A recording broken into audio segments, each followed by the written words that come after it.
Well, if you just joined us here in Minneapolis, Boston College scored the first 9 points tonight and led at one time in the first half by 16. Villanova pulled even in the early stages of the second half, then back out by 9 for BC, only to see Villanova come back, pull even, have a chance at the end of regulation to win it. A big block by Sean Williams of Boston College sent it to overtime. And now again, we're swinging back and forth. A 5-point Nova lead in the OT is down to 1. Smith got taped up. The trainer was working on him. He looks like he's not shaking that wrist right now. The possession arrow going in favor of Boston College. The game arrow in favor of this young man right here with the ball. He's so difficult to handle. And Villanova goes with the 3 guards and just going to take some time off the clock. And again, the key here for Villanova is you got 3 guys that can break you down off the dribble as the clock winds down. Not many teams that can do that. That's Foy past Hennett, driving in, and Williams tried for another rejection. And too savvy is Foy. Jim, that's why I felt that some kind of crazy defense, like a box and one or something, to stop him is really in order for Boston College, because they got no one who can handle him one-on-one. Over the top to Dudley, and he lays it in with 28 seconds. And Ray too small for him. Well, there was a foul, but a little late. Foul. Hennett fouls Lowry, and that will be a 1-and-1. That's only the 9th team foul. But the other thing that's great about these 3 guards from Villanova, here you have Lowry at 79%. You got Allen Ray at 89%. You got Foy at 78%. All the guys can take you off the dribble. All the guys have high percentage foul shooting. Kyle Lowry 11 out of 12 in the tournament from the line. And Frazier coming in for defensive purposes. And Lowry, again, 1-and-1 with a 1-point game. Short. Front of the rim, pulled down by Marshall. Boston College can come back from 5 down in overtime to win it in a timeout by Hennett, who keeps saying to his teammates, this is one of the things this team keeps talking about. We're not going home. They'll have a shot at the win.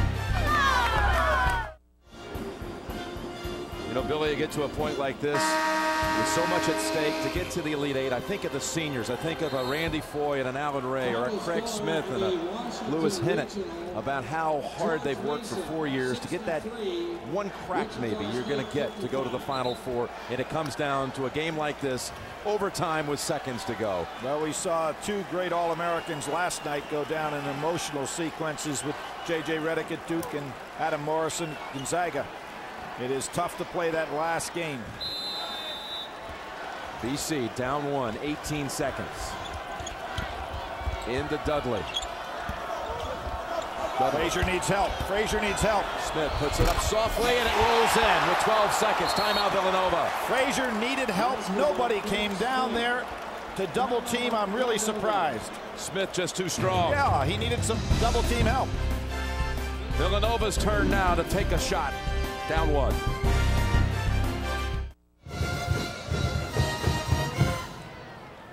Villanova ball. Arrowed to BC. Villanova out of timeouts. Have to go the length of the court. 12 seconds to go in this overtime. Down 1. All right, do you put the ball with 12 seconds to go? Do you put the ball in Foy's hands immediately? Or do you have Lowry penetrate and kick it out to Ray or Foy? I think as tough as Foy has been, you go ahead and take your chance. Let Foy have the ball the last 10 seconds. That's Jay Wright's wife. You know where they met? First date at the Palestra in Philadelphia. Yeah. That was the die cast or not? Only court in America I know the boards ran the wrong way. Or the opposite way, you know? Instead of parallel, they ran sideways. Lowry to inbound.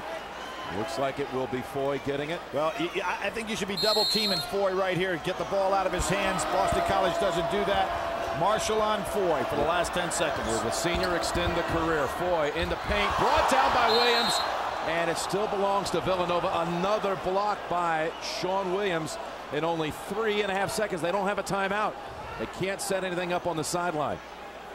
Lowry to inbound. Here we go. Really key right now. You've got to keep the ball out of Foy's hands if you can. There's a wide open Sheridan and blocks. They're going to count the basket. They're going to count the basket. Goaltending against Boston College. That might have helped Villanova without a timeout, Jim, because Boston College didn't get set up defensively. And Sheridan is wide open on the screen.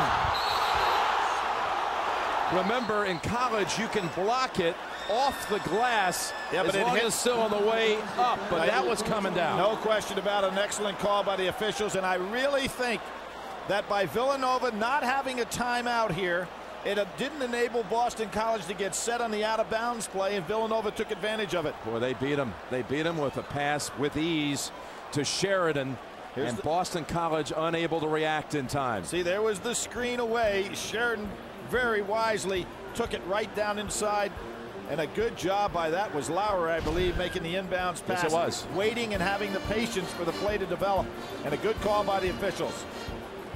But they can only look at this from a standpoint of how much time is left. They can't question whether it's a goaltending call.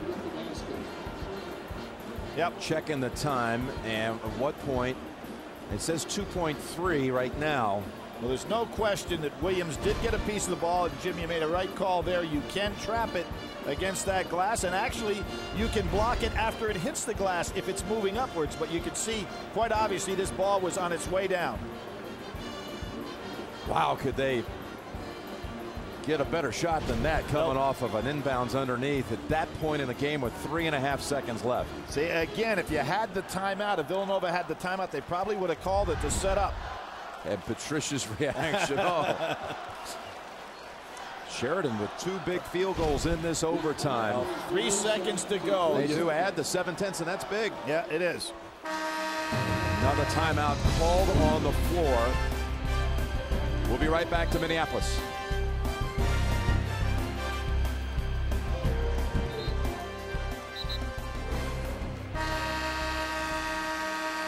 And we're going to stay right here with Boston College having to go the length of the court, down 1. Well, after what we've seen in this tournament, almost anything could happen here. Polino from Texas. Could it be another one of those buzzer beater moments? I'm thinking Hinnett. You don't have time to take the length of the court on a dribble. Here comes Hinnett for the shot. Hinnett driving the right side, puts it up, it was short, and Villanova advances on a goaltend. Villanova to the Elite 8 for the first time since 1988. And Rolly Massimino, well, really the father, it has to feel like in so many ways the father of the program. Won the championship with him in '85, and his protege Jay Wright now at the controls has his team 1 step away from Indianapolis. Well, I think Al Skinner ran the right play right there, but Hinnett just didn't have enough for a miraculous shot. That was some comeback by Villanova. Great patience, tremendous substituting by Jay Wright.